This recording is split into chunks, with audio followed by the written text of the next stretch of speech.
the problem area that I can find. And yes, there was a leak in the shower drain upstairs. I do not see any of the leaks marks anywhere. So this is what we're going to fix.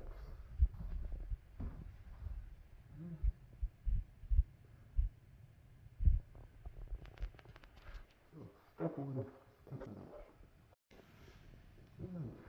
The hole is open. The drain has been removed. Now we will go buy a new one.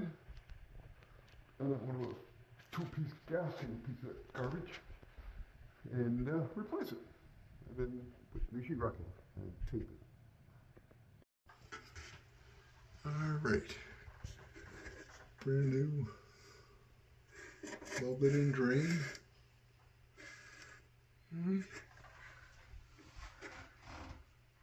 Nice and clean all the way around. Okay, phase 3. Back up. New sheetrock. Taped and mudded. Soon to follow. And we will be perfect.